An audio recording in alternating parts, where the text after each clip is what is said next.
to share with you today the story of the legend of the candy cane. It would be great if you wanted to actually get a candy cane and eat it while we're talking about it, or for sure get one so that you can look at it and remember some very important things that we're going to learn about this special candy today in our story. This is called the Candy Maker's Gift. Long ago, on a cold wintry morning, a warm light glowed in the windows of a candy shop. The old candy maker shuffled to the front door and hung an open sign in the window. Turning it to the pot-bellied stove, he knelt down to stir the coals and add several logs to the fire. Deep in thought, the old man slipped a linen apron over his head and tied it around his waist. All the while he smiled, thinking about his 7-year-old granddaughter. What can I give my Katie girl for Christmas, he wondered. I'd like to surprise her with a special gift. Reaching under the counter, the candy maker pulled out an old trunk. He unpacked a wooden hand-carved nativity set and carefully arranged the large figures on the ledge of the front window. And he put the trunk away. The candy maker bustled about, cheerfully refilling candy jars with mints and butterscotch drops, jelly beans and candy sticks. He chuckled as he thought about Katie and the village children. He knew all the children by name, and he knew all their favorite candies. Looking over his Christmas orders, the old man put an X beside the names of the families with children. I'll slip in an extra bag of candy for the youngsters, he thought to himself. I wish I could see the children's faces when they find the little surprise I've sent. Humming a Christmas carol, he opened the cupboard and took out an assortment of bows, ribbons, and small holiday decorations to trim the gifts' packages. Suddenly, the doorbell jingled and a blast of wind and snow blew into the shop.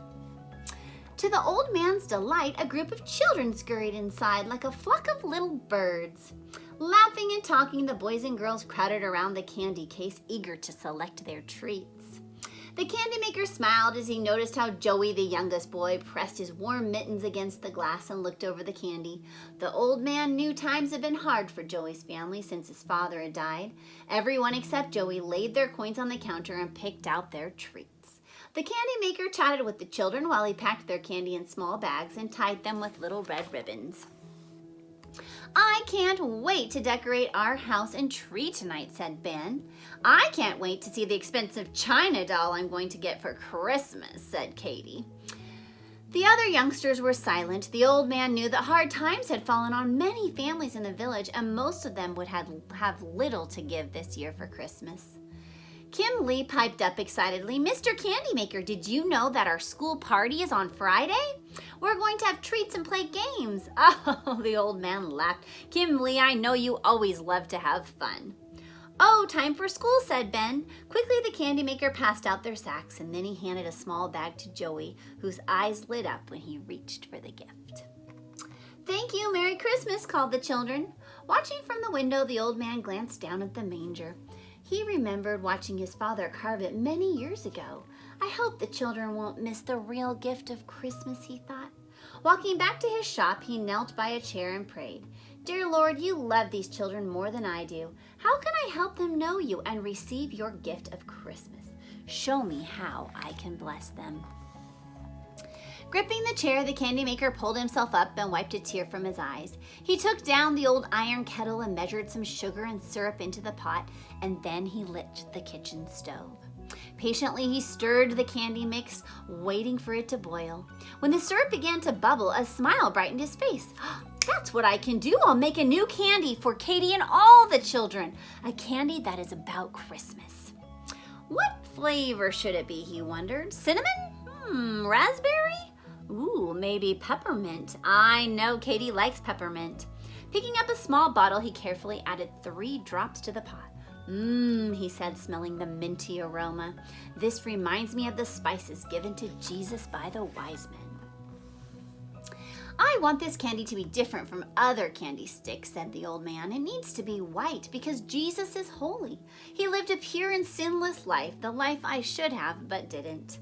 And I want this candy to be hard, not soft or chewy. It can be a reminder that Jesus is like a solid rock, firm and trustworthy, always there when I need him.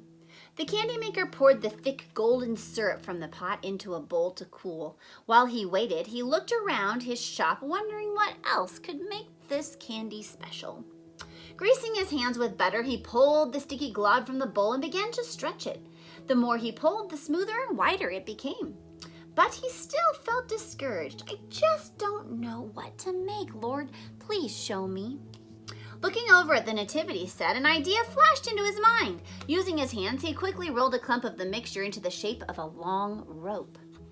Then he cut off a short piece and gently curved one end. Triumphantly, he held up the finished stick and said, "Now that's what I will make for Katie, and I wonder what she'll think." The doorbell jingled again and a familiar voice interrupted. "Hi, Grandpa, I'm here." A 6-year-old girl skipped across the room, her curls bouncing. The old man laid down his candy stick and turned to hug her.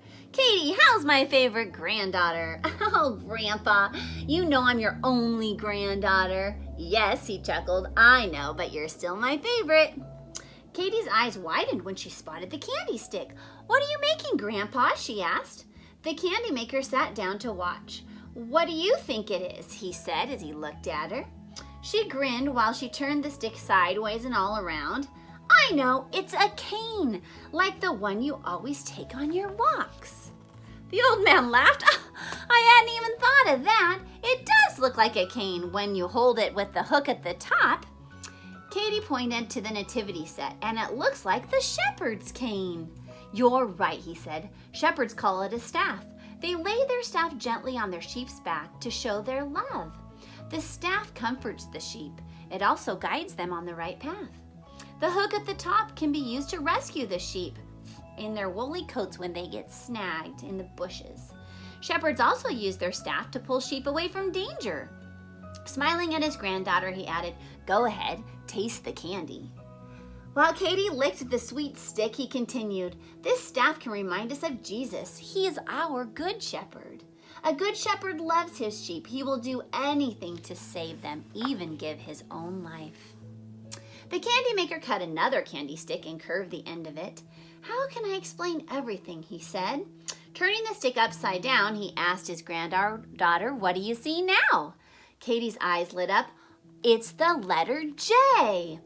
"Why did you make a J?" He smiled. "Because at Christmas we celebrate the birth of Jesus. This candy, J, is my special gift for you, Katie."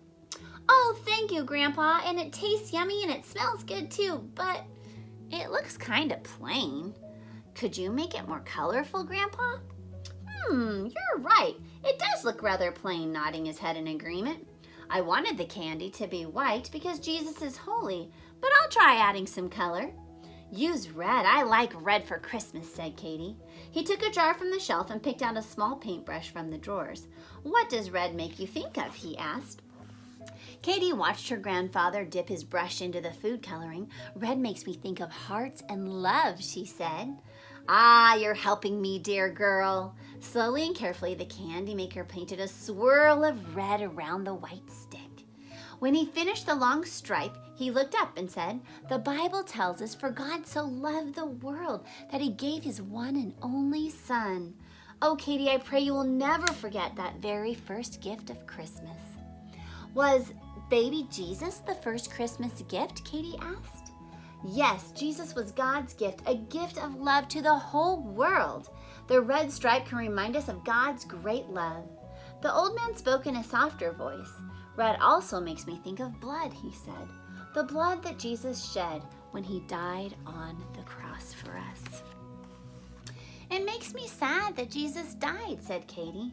"Yes, it is sad.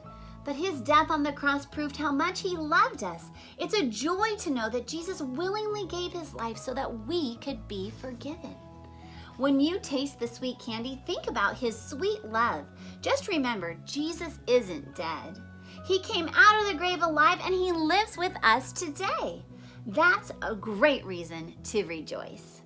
Katie smiled and nodded. "And someday we'll live with Jesus in heaven too," she said. "That is so true. Now watch how you hold it. It's still wet," he said.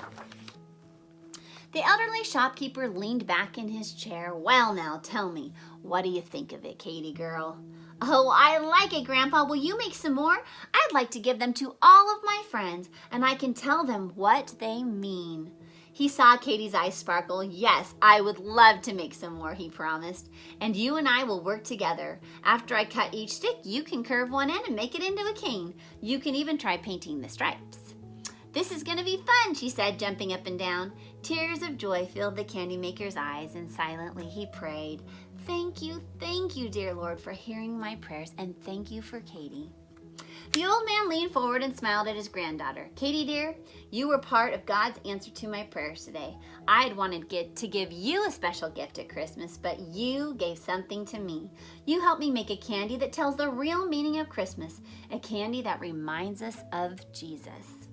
Katie threw her arms around his neck and hugged him tightly. Oh, Grandpa, I love you. I'm glad I could help you. Let's thank God for helping both of us, he said quietly. Together they knelt and prayed that this candy gift would be a reminder of Jesus, God's perfect gift of love, and that through it, many would learn the true meaning of Christmas. Outside, the snow fell quietly, blanketing the little store. Inside, the warmth of the wood stove and the sweet smell of the candy filled the workshop. The candy maker knew that he and Katie would always remember this day, but he never dreamed this sweet gift would become part of Christmas traditions around the world. Today, we call it the candy cane. So remember all those wonderful meanings. We have a shepherd's staff. We have a J for Jesus. We have these beautiful colors of white for holiness and the red to remind us of God's great love and that he loved us so much that he was willing to die for the sin that we deserved to have to pay the price, but he did it for us. But he rose again, and so because of that, it's hard as a rock, so we can remember that he's trustworthy, he's true, he's alive, and that he is our wonderful shepherd. I hope you enjoy knowing this next time you eat that delicious candy cane and share it with others. Merry Christmas!